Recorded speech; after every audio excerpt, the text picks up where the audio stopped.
What up, though, guys? You already know it's your girl, Jaja. Listen, we are getting ready to walk into an amazing series, and I have a dynamic actor, activist, artist. You do so many great things, but you here at DR2 Studios this week.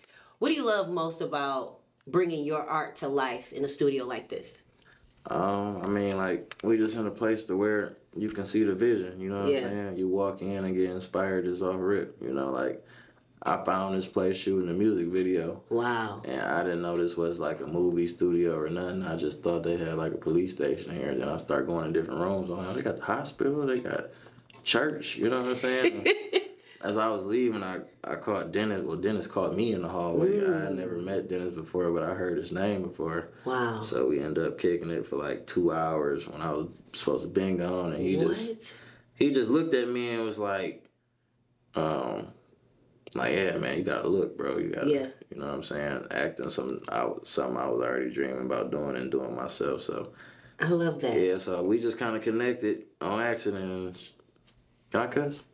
I keep stopping myself. Well, listen, in the meantime, in between time, while you're trying to figure out what you're going to say, those words, but hearing those words from him, and so many people, they knew your father, and they're learning who you are as a person. And for those who don't know who you are, tell the people who you are.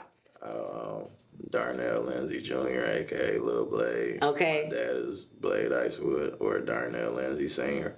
You say it so humbly. I love that. When the whole city, the whole world is literally watching Detroit, and not only in the music scene, because music plays such a big role in movies and TV series, right? It intensifies a scene, or it brings a scene to sadness. How do you feel about knowing your music and your father's music has touched, you know, DR2 studio and been a part of those series? I mean, it feel good. You know, I never really was the one to get the big head, so I done seen people get the big head and lose it all. So yeah. I'm just walking in God's path and thankful my dad music still going on to this day, and thankful I can do something myself, you know. I love that. And, you know, you talk about, you know, your dreams and having a 2-hour conversation with Dennis. You know, so many young men need that wisdom, that advice. What did that feel like, knowing that he was pouring that love into you before you even got started with, you know, any filming at all? It felt good, you know, because a lot of people will see somebody and see the stardom in somebody and get intimidated. Yeah. Know?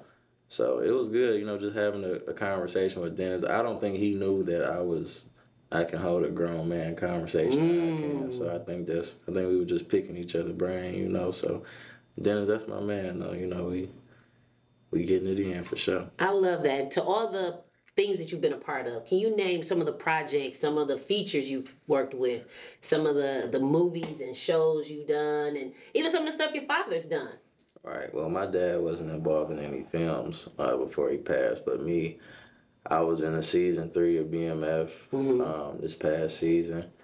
I started off as an extra and ended up getting the audition for the main role. So I was in 2 episodes. I just got done filming my first lead role yesterday, actually. Okay. In a movie called Rideshare, directed by Icewear Vezo. It's going to be a dope comedy. I love it. I done a total, I think I filmed, this is going to be my 5th project I filmed this year. I filmed a series with DR2 a couple months ago called The Crib. That was funny. That was actually pretty challenging for me, but yeah, I had to be all like overly goofy, you know. Okay. And you can't tell, I be real calm. So.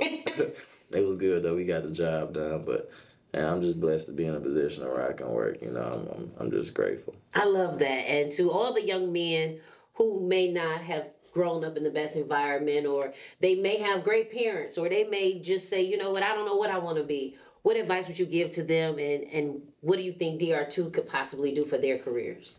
Man, my advice to anybody is just, you know, it's more to life than what you see. It's a whole world out here. You know, don't,